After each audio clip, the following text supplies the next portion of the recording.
to the light of change. There is hurting in my family. There is sorrow in my town. There is panic in the nation. There is wailing the whole world around. I am open and I am willing to be hopeless. Would seem so strange. It dishonors those who go before us. Lift me up to the light of change. May the children see more clearly. May the elders be so wise. May the winds of change caress us, even though it burns our eyes. I am open and I am willing to be hopeless. Would seem so strange. It dishonors those who go before us. Lift me up to the light of change.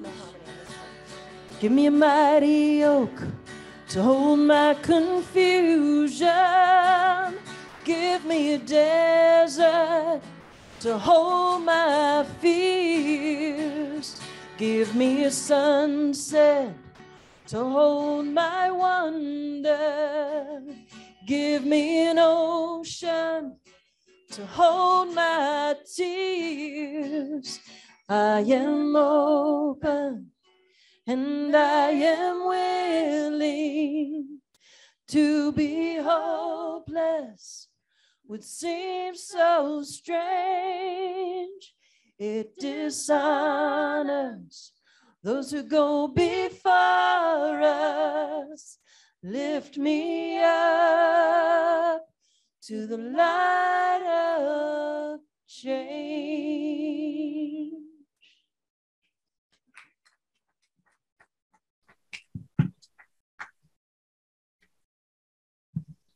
Thank you, Susan and Becky. That was just wonderful.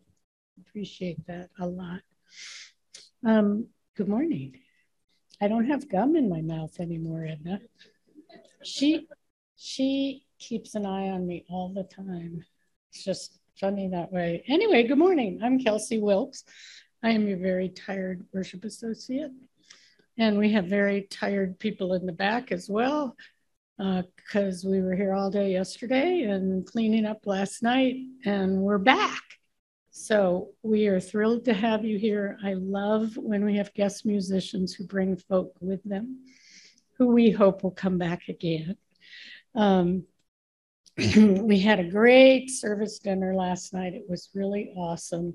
And I know Marianne Erickson is making coffee, but she did a wonderful, wonderful job. Please take a moment to thank her when you see her. So it really was lovely. This is the mission statement of our congregation. We are a compassionate spiritual community that celebrates diversity, nurtures the personal and spiritual growth of all ages, shares our gifts, promotes justice for all, and serves the world we live in. After the service, you can join us for socializing in Davis Hall, and the folks on Zoom will be invited to a breakout room. I did not ask Reverend Patty if she wanted to stay in the main Zoom breakout room if anyone wanted to speak with her. but I'll throw that out as an option, and she can let us know before the end of the service if she's up for that. If you're joining us for the first time, you can check us out online, and you will find us at prescottuu.org for more information. And those of you here in the sanctuary will have time at the end of the service that you can introduce yourselves so we can welcome you. Please take a moment to put your phones on worship mode. Thank you. We are a very busy congregation, and I do have a couple of announcements, but I want to especially thank Susan Kelly and Becky Dalkey for being here, for Lena playing the piano, for Chris and Tracy getting up again at the crack of dawn to be here, and everybody else who's helping with the worship service this morning.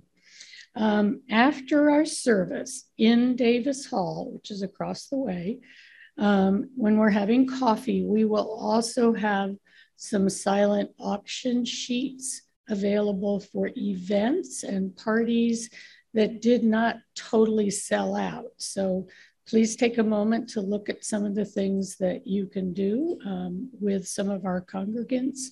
You can sign up and you can pay Marianne Clark, wave your hand, Marianne, for those items. If you won an online auction item, it can be picked up at Granite Peak this Tuesday between 4 and 6 p.m. and just come to Davis Hall. If you want a meal, an event, a party, the host offering the event will get in touch with you and arrange with arrangements to confirm the time and to remind you about the event. Event hosts can pick up their sheets with the names of attendees after the service from Marianne Clark. And if you're not here, they'll get them emailed, correct, Marianne? Okay. So I have a couple of upcoming things. On November 17th at 6 p.m. at Sacred Heart Catholic Church, the Granite Peak Singers will perform a song at the special event Interfaith Celebration of Thanks. So keep that in mind. There will also be a memorial service for Ken Briefer on Saturday, November 19th. That's next Saturday at 2 p.m. And we do need volunteers for food and beverage. If you can help out with that, please email Tracy Powers. And then the last thing I have is a save the date. So on Saturday, December 17th at 5:30 p.m., we will have our annual Albert Lovejoy Social Justice Awards dinner and event. And our honorees this year are our very own Mary Steenhoek, who's sitting here. Hi, Mary. Founder of Prescott Peace Builders, and Patrick Grady, founder of Protect. And the invitations will be going out via email and a link to sign up and pay for the event. Okay. We are going to begin the Unitarian Universalist tradition of lighting the chalice. And I don't have a chalice lighter, so someone's going to volunteer right now. Chris is. Thank you, Chris. I appreciate it. Okay, this chalice lighting is by Erica Hewitt. The chalice, as a symbol of Unitarian Universalism, arose as a beacon of hope in an atmosphere of tyranny. The chalice arose as a sign of the promise that the marginalized would never be forgotten or ignored. Because they are beloved and precious from the perspective of the holy. This morning, remember all of the people who have been told explicitly or implicitly through police violence or government policy, through derision or dehumanization, that they are anything less than whole, anything less than beloved. As we light the chalice, may we make our lives a beacon, a symbol of our promise to draw the circle wide, a sign that we will not rest until all means all. Reverend Patty.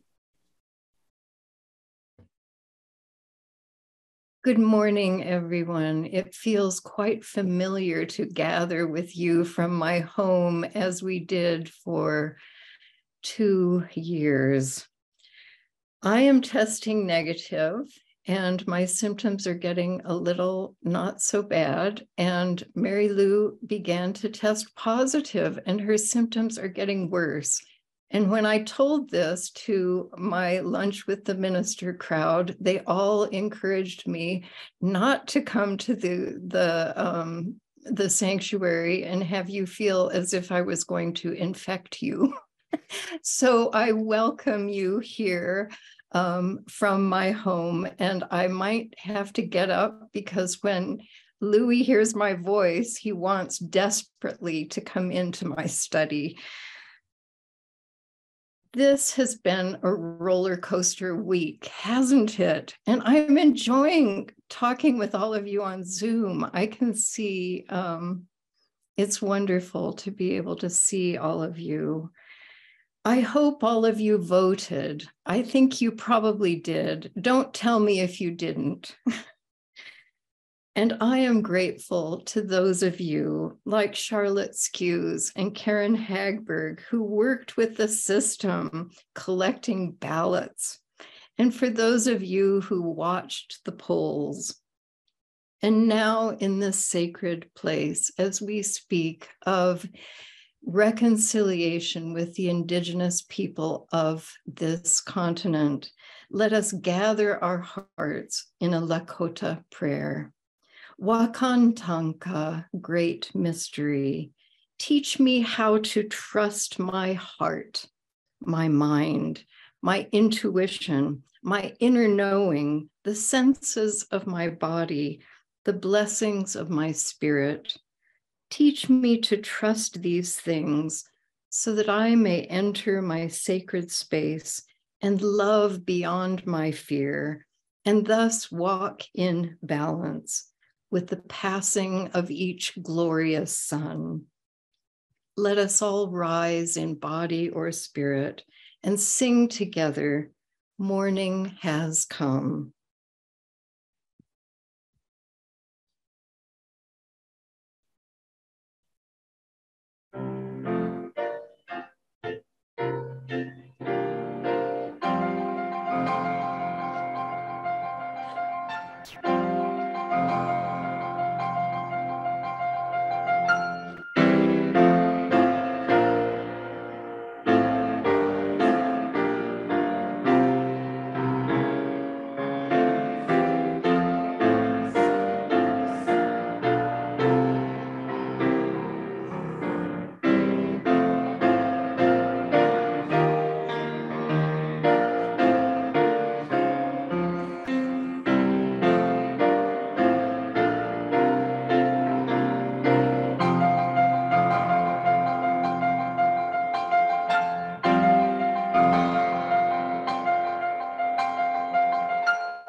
now please join me in saying our covenant. Love is the doctrine of this congregation, the quest for truth its sacrament, and service is its prayer, to dwell together in peace, to seek knowledge in freedom, to serve others in community. Thus do we covenant together. And now we enter a different kind of time, and I invite you to breathe with me. I see some yawns out there. Yawning is good. Let us breathe and let us feel or imagine the feeling of that earth under our feet.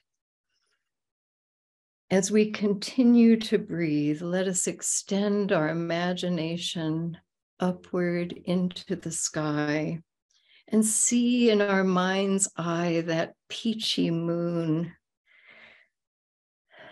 eclipse in the midst of a starry sky. We are grateful to live in this beautiful place, and amidst the beauty are always our joys and sorrows that stay on our hearts and minds. We continue to hold the Ukraine, Russia, Belarus, and Poland, the tragedy in those places and the courage. Today, as we consider the process of reconciliation, let us hold the indigenous people of North America, and especially those who suffered in the Indian residential schools. We are grateful in this community for Karen Denny's successful surgery, and we're sad about the other tragedies in her life.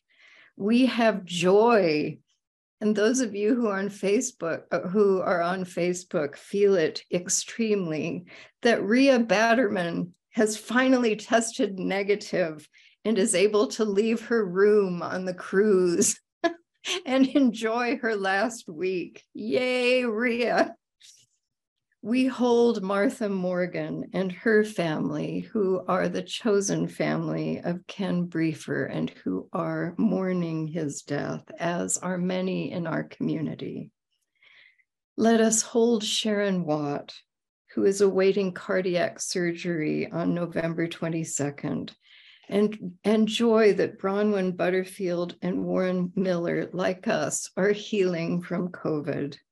Maria Fleury is recovering well. Let us hold Tony Dennis, who's recovering, Nolene Patterson, Marilyn and Bill Coulter, Sally and Bill Richards, and the loss that is still heavy in the lives of Kat Euler, Dan Reardon, and Eric Day. I invite you now to say the names of those who are on your hearts and minds, and I'm going to ask Kelly to repeat those names into the microphone. And those of you who are on Zoom, if you are able to use the chat, please add your names that you would like to be remembered in the chat.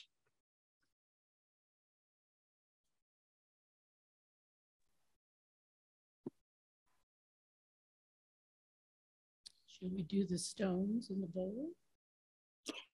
Yes. We have a tradition where if you want to remember somebody and you don't want to speak that out loud, you can come forward to either podium and there's some stones and you can put the stones in the water bottle, water bowls. And Kelsey, would you add 2 for Mary Lou and me? Yes. So that I can be back among you soon. Okay.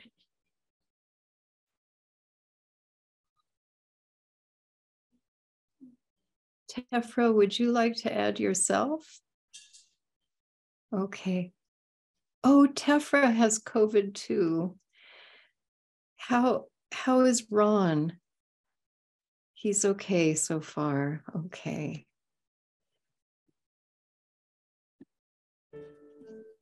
And the Denny's add Shirley Campbell, and Levon adds Pam Gappa.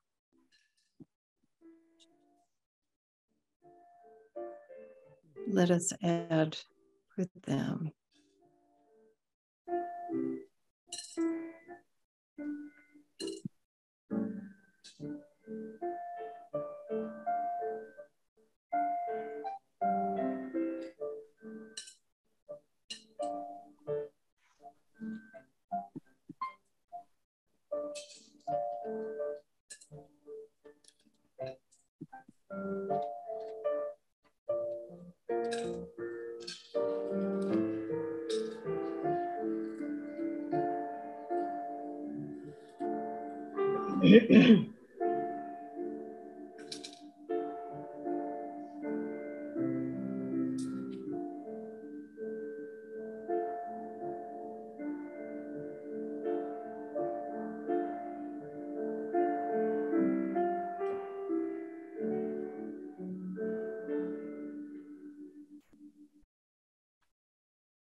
And now, please join me in a spirit of meditation and prayer. Spirit of life, we gather here and ask for comfort around all those who need comfort, all the names that have been mentioned today. We ask for that comfort. And today especially, we ask for the imagination and for the strength and for the creativity and all those things that we need in order to bring reconciliation to this country.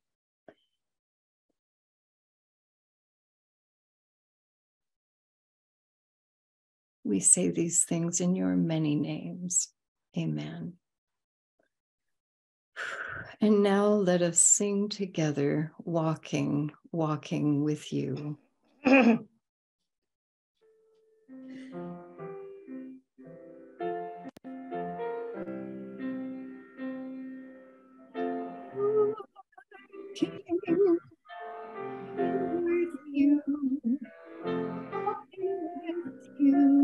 Is my prayer.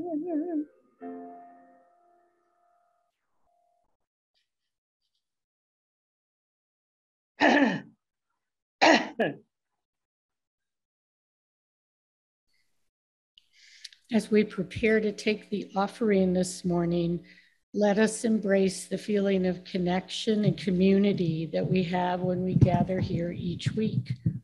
Let us remember that this congregation and its programs are supported by your generosity. We also give back to the greater community, and this month's Seeds of Support recipient is the Salvation Army Winter Warm-Up Shelter. You can read more about them in your order of service. To give online, you can go to prescottuu.org/giving. And on the bottom left-hand side, click Support Granite Peak to contribute. There's also a link in the chat. I want to introduce the song we're going to hear. We again will enjoy hearing Susan Kelly and Becky Dalkey perform a song by indigenous songwriter, activist, and politician Willie Dunn. Willie Dunn found notoriety in 1968 for his short documentary, The Ballad of Crowfoot. It was produced and released in Canada, where he was born part Mi'kmaq Native Canadian. A prolific songwriter, singer, movie star, artist, outspoken political performer, Willie wrote this song, I Pity the Country, in 1971 as a testament to a history of racism, wrongdoing, mistreatment, and injustice towards the Indigenous people of Canada. Willie used music as a platform to speak to the horrors of what people did not at the time want to hear or want to know, in hopes that awareness of the wounds of his ancestors could incite a call to activism and hope for a better future. I pity the country.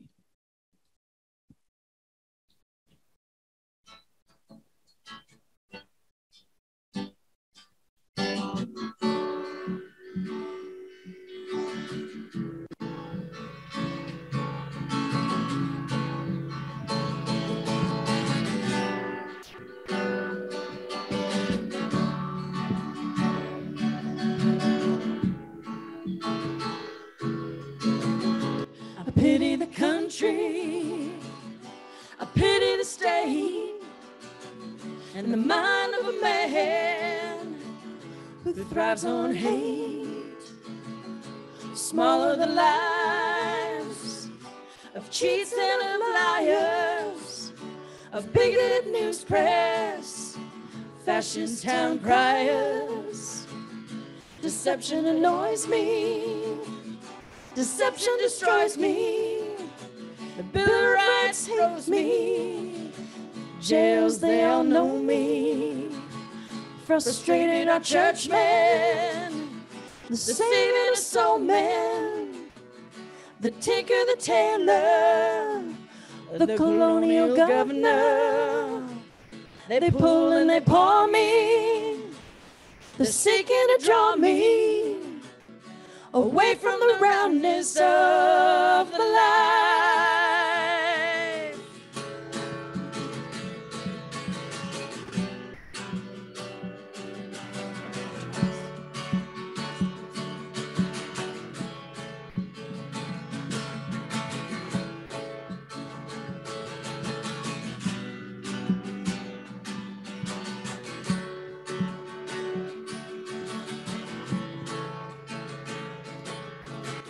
Silly civil servants, they thrive off my body.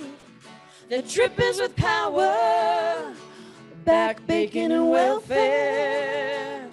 Police, they arrest me. Materialists detest me. Pollution, it chokes me. Movies, they joke me. Politicians exploit me. City life, it jades me. Hudson's Bay fleeces me. Hunting laws freak me. The government is bubbling. Revolution is rumbling. To be ruled in impunity is tradition continuity. I pity the country. I pity the state. And the mind of a man who thrives on hate. Thank you. And before I begin, I would just like to add, I'm not sure if I mentioned Shirley Campbell in The Joys and Sorrows, and also our own Elaine Hayes, who lost her beloved teacup just a few days ago. I am Patty. Oh, and I'm sorry. I'm sorry. Thank you for your generosity. When you don't see it coming.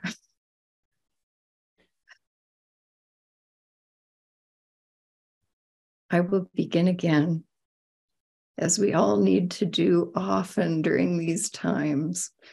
I am Patty, daughter of Thora, who was daughter of Delilah, who was daughter of Patty, a settler of the Bighorn Basin near a medicine wheel that is sacred to multiple Plains Indian tribes, including the Arapaho, Cheyenne, Crow, Lakota, Dakota, Shoshone, Cree, Salish, Kootenai, and Blackfeet. She was granddaughter of Patty Bartlett Sessions, a midwife born in the lands of the Abenaki and a settler of the lands of the Ute, Paiute, and Shoshone peoples. I begin today with my ancestors because they are the connection with the larger story of white settlement that began with the 1493 papal decree, a decree aimed to justify Christian European explorers' claims on land and waterways they allegedly discovered, and promote Christian domination and superiority. And that papal decree has been applied in Africa, Asia, Australia, New Zealand, and the Americas, and is now the source of many people moving towards reconciliation. I wonder, what is your legacy? Where do you connect with this story? If you are here on this land or in one of the Zoom squares, each of our ancestries have a connection. Our presence, our very presence here, connects us with the people who have lived on these lands for hundreds and often thousands of years. That water tower hill that I have not been able to climb to train for the Grand Canyon, that water tower hill, when I climb up to the top, when I go there to listen to Granite Mountain and Thumb Butte and the trees and the clouds, that place is encircled by stone remains of a Sinagua settlement, the same settlement at the Montezuma's castle. And like the landscape, those stones speak to me. By being in this place, we are being called into the reconciliation work that has awakened all over the earth. The book that inspired this sermon, Unsettling the Settler, by Paulette Reagan, gives us good advice on what not to do and what to do in reconciliation. On July 25th, 2022, during his visit to Masquasis, Alberta, Pope Francis, my favorite pope so far, apologized to indigenous people for one of the great wrongs wrought by white settlers, including Unitarians, through the residential school system in North America. I wonder how many of you know about American Indian residential schools. They were also known as American Indian boarding schools. They were established in the United States and Canada from the mid-17th to the early 20th centuries, with a primary objective of civilizing or assimilating Native American children and youth into a Euro-American culture. Children were taken by force from their families. Many died from disease. In the closed atmosphere of those places, they were robbed of their language, their hair was cut short. Their traditions were taken from them, and they were subject to physical and sexual abuse. Physical abuse sometimes for using their own language. The motto that emerged from those facilities was, "Kill the Indian, save the man." It wasn't until, and I want you to make special note of this, 1978, the year I met Mary Lou Prince, 1978. It wasn't until that year that the Indian Child Welfare Act was passed, and Native American parents gained the legal right to deny their children's placement in off-reservation schools, 1978, which is why there are so many survivors at this time of residential schools. And the survivors of these schools for Native American children in North America have begun to speak out and call for justice. Through courageously telling their stories of abuse, these survivors sparked a movement towards reconciliation in North America. In Maine, the land of my third grandmother, Patty, a Truth and Reconciliation Commission has begun with the Abenaki people, and that commission is doing good work.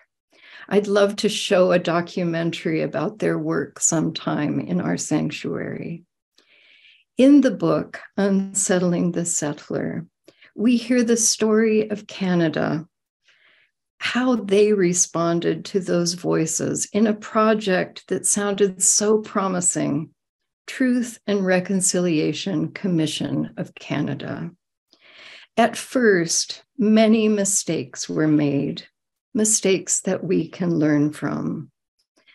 They were made because the history was so deep, and the reasons for the schools was so deeply rooted in that history. And the schools were deeply rooted in a way of seeing. The book Unsettling the Settler recounts what they did, and it gives us a view into how their ideas, the ideas of the Canadian Commission, how their ideas and methods began to transform into healing work. From the first encounters with indigenous people, and I'm speaking now of Canada, but I think it is true from what I have read of this country as well. Ceremony, as we see in the old stories of Thanksgiving, ceremony was central to human connections. And sometimes these traditions were used by white settlers to get what they wanted. Many examples of this exist in Utah. And ceremonies were treated as superficial by white settlers rather than as central to the relationship between the white settlers and indigenous people. The indigenous traditions that upheld the importance of human connections were ignored and even outlawed through the years. So when the Canadian government faced reconciliation, they had already suppressed the indigenous ways that would have upheld human connection. And they brought their system of law, their system from Britain, of which they are so proud. They brought that system to this important and delicate work of reconciliation. This put the people who had suffered from the abuse in residential schools in the position of being plaintiffs before the law, with a burden of proof and questioning that re-traumatized them. The Canadian process they used at first was unable to support connection with those who had been harmed. And since this lack of understanding and empathy was central to the failure of these first efforts of reconciliation, I want to begin our time together today to connect you. I am asking you to connect with a time in your own life when someone has wronged you. I wonder if you, as I, because looking back, I realized that mostly those times I kept as secrets. I did not reveal them. I wonder if you kept those wrongdoings a secret, or did you muster the courage to talk with a parent or sibling or stranger about the hurt that you felt? When there's been abuse in a family, I have seen the courage that must be gathered to reveal something painful that someone has kept so long held in their heart. The weight of such secrets can become very heavy to bear. Let us take a deep breath together. I just want you to remember something that has been heavy on your heart.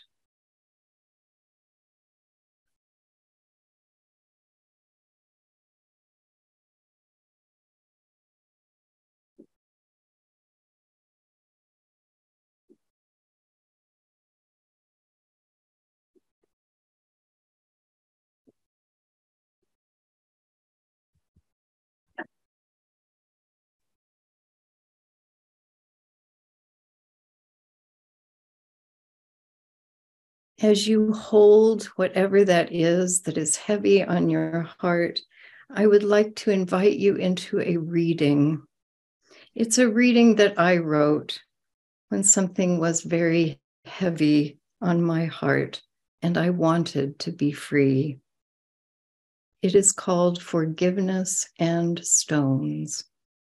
Let us read it together if the words come up. If not, I will read it.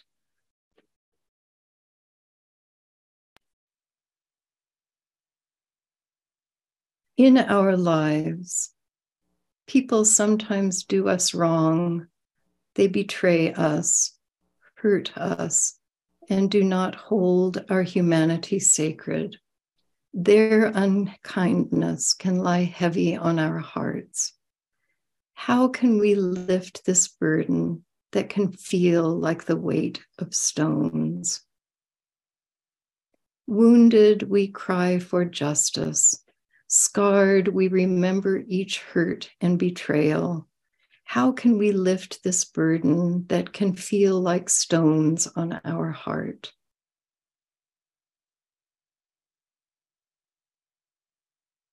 We are not alone. A multitude is around us with their scars and their stones. We cry to the universe to lift these stones. Take them, we say, until they are out of the field of gravity. They travel upward for a moment slowly, and then quickly as they lift off into space, a meteor shower in the other direction, a night sky full of brilliant stars.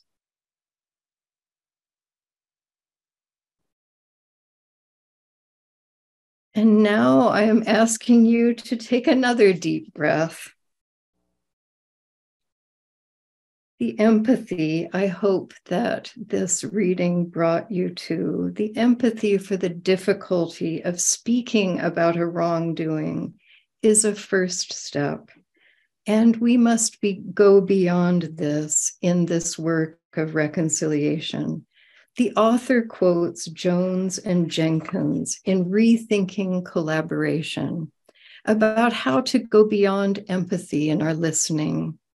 They wrote, "We must assume a posture of alert vulnerability or recognition of difference, rather than a pose of empathetic understanding that tends to reduce difference to the same." There it is again, what I've talked about many times from this pulpit, to recognize difference and to have an alert vulnerability to difference. Thankfully, the story does not end with a failure in Canada, for a new path opened. Indigenous people sought to bring out ceremony as central to the process of reconciliation rather than ancillary. They insisted that a ceremonial dance be part of a session of Parliament in the room where they convened rather than a special event outside of the schedule, outside of the room where the business of Canada was taking place. And the last chapter of the book is the description of a ceremony, the sacred time of an apology feast in Hazelton. The event was hosted by Canada and the United Church of Canada and organized by the Gitxsan people. The theme was to reinstate the survivor in Gitxsan society with an apology to the Gitxsan as a whole and a special focus on the 25 survivors of the Edmonton Indian Residential School. After a complex protocol of ceremonies and sharing food, the author wrote this of her experience.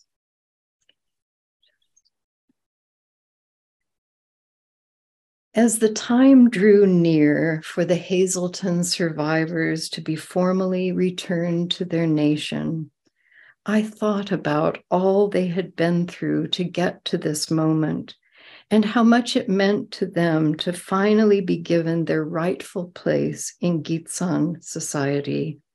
I thought about the times when our conversations had been excruciatingly difficult as we went through the process of settling their claims. Yet here we all are on this day. The path we had traveled together to prepare for the feast had built a fragile trust between us. Such feelings do not easily translate onto the page, but to me, this is the real work of reconciliation. It is forged in the hard places that our heads and hearts travel to, as each in our own way, we struggle to find a good way forward. One by one, the Indian residential school survivors came forward as the Simyogat, male hereditary chief, we Elast, called their names, striking his talking stick on the floor as he announced them to the assembled guests. Each survivor was met by a male and female hereditary chief from the houses and clans, who wrapped them in commemorative button vests emblazoned with symbolic crests that were made especially for the occasion. They were welcomed home with traditional ceremonies and songs of lament and joy so poignant that as the sound of voices soared upward in the sacred silence that followed, the pain of deep loss and the evocative feeling of belonging, of coming home, hung tangibly in the air. The welcoming home ceremony was highly emotional for all present, but most especially for the Gitsan, both the survivors who came home after so many years and those who welcomed their return. I wonder, how could we begin to prepare for such a day, such an event? To live here on this land, we need to know the history of the Yavapai people. I have given a sermon about the Trail of Tears.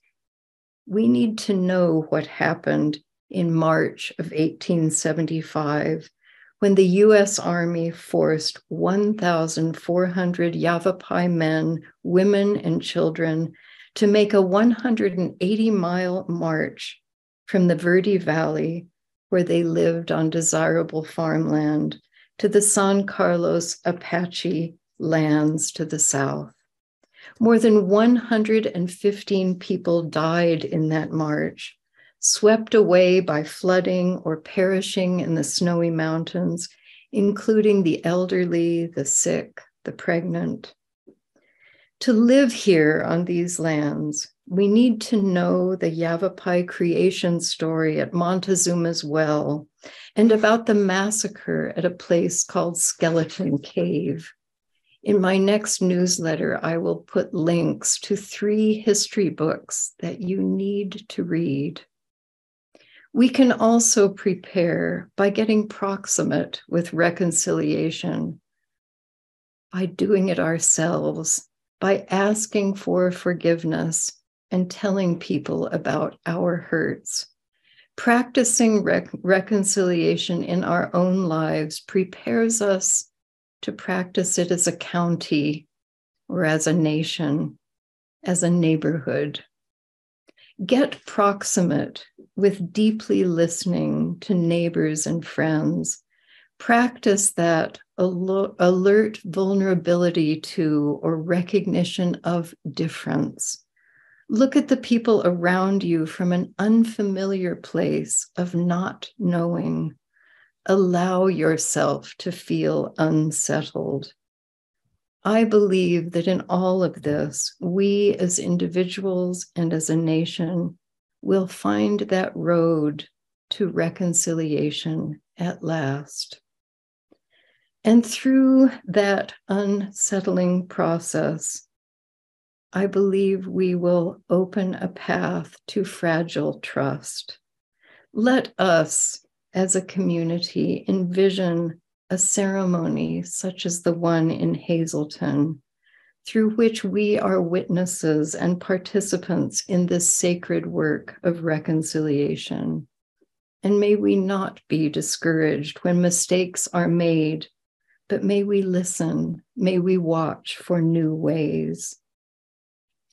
In 2016, in December, I was at the encampment at Standing Rock when hundreds of veterans gathered from all over the country for reconciliation, to apologize for the damage that the military had done to indigenous people.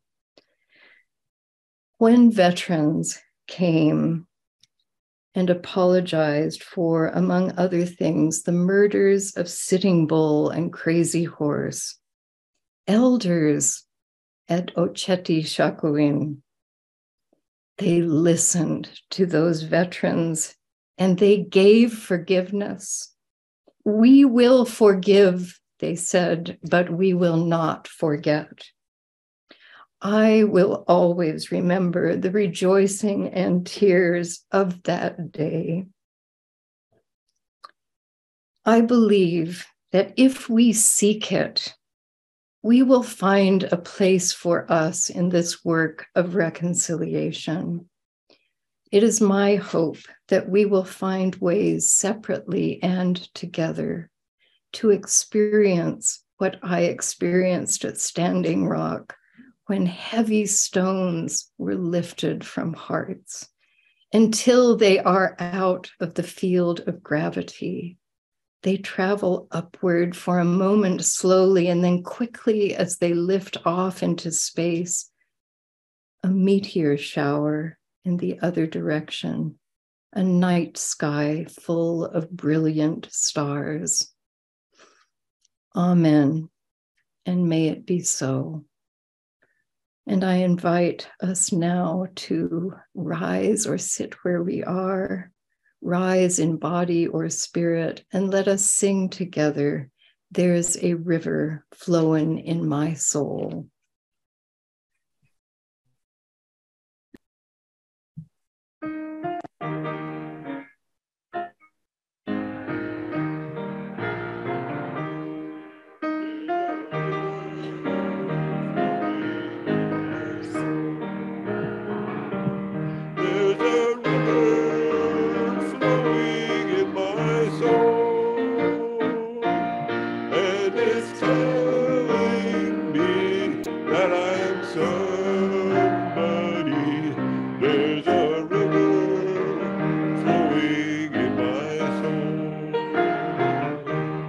There's a river flowing in my heart. There's a river flowing in my heart, and it's telling me that I'm somebody. There's a river flowing in my heart.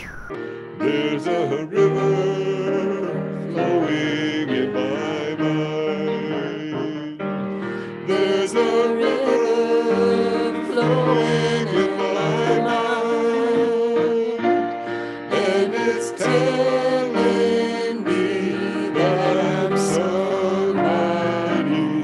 There's a river flowing in my mind. There's a river flowing in my soul.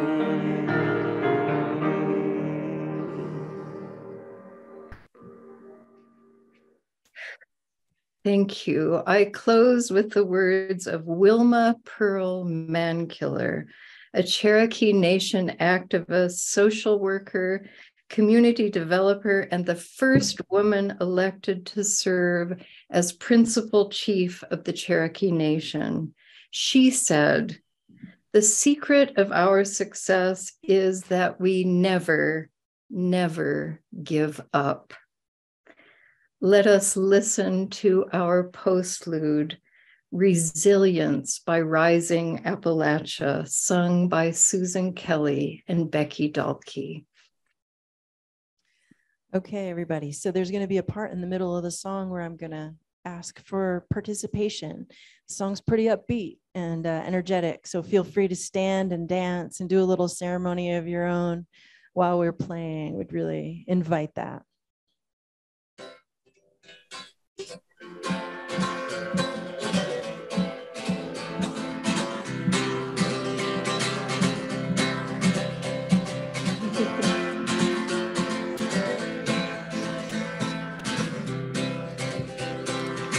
I am resilient, I trust the movement, I negate the chaos, uplift the negative, I'll show up at the table again and again and again. I'll close my mouth and learn to listen. Whoa, whoa, whoa, whoa, whoa, whoa, whoa, whoa, whoa, yeah, you can help. Whoa, whoa, whoa. Whoa, whoa, whoa, whoa, whoa, whoa, yeah. These times are poignant, the winds have shifted. It's all we can do to stay uplifted. Pipelines through backyards, wolves howling out front. I got my crew, but the truth is what I want. Realigned and on point, power to the peaceful.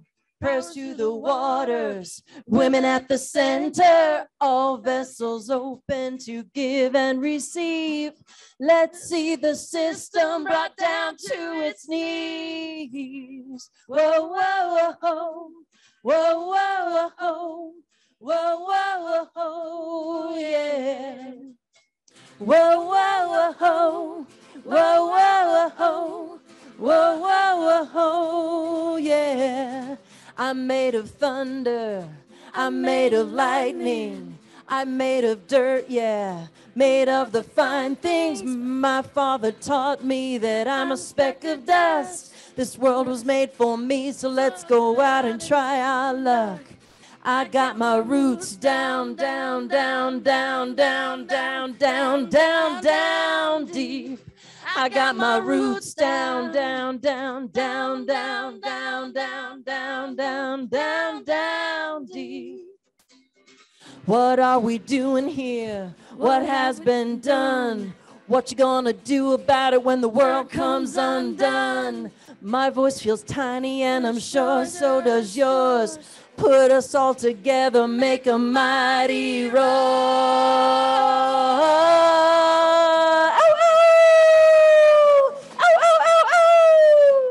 Mighty roar. Ow, ow. All right, we're going to do that part again, and we want you to stand up and we want you to help us this time. What are we doing here? What has been done? What you gonna do about it when the world comes undone? My voice feels tiny and I'm sure so does yours. Put us all together, make a mighty roar. Ow,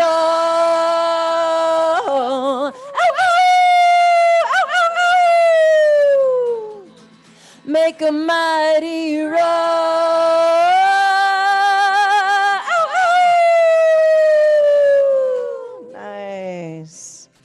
I am resilient. I trust the movement. I negate the chaos. Uplift the negative. I'll show up at the table again and again and again. I'll close my mouth and learn to listen. Good job, you guys. Thanks, you guys. Well, thank you. Thank you so much. Thank you. And before we extinguish our chalice, I would like to invite those of you who are in the sanctuary and you are meeting each other, and those of you going into breakout rooms, and I will stay in the main room for a while. If you'd like to talk with me, I'd love to talk with you all sometime about my own personal journey with with those indigenous groups connected with my ancestry, which I was able to do when I was in Utah, and actually would be going to Utah tomorrow to meet a Ute elder if I wasn't stopped in my tracks. But I would love for you to talk with each other about times when you have embarked in that journey of reconciliation with your families. And sometimes it doesn't always go well. I'm looking around the circle and remembering stories I have heard. It isn't a perfect process. And I believe that these are important stories for us to tell and to keep trying to find a new way. And now I invite you to say the words with me to extinguish our chalice. We extinguish this flame, but not the light of truth, the warmth of community, or the fire of commitment. These we carry in our hearts until we are together again.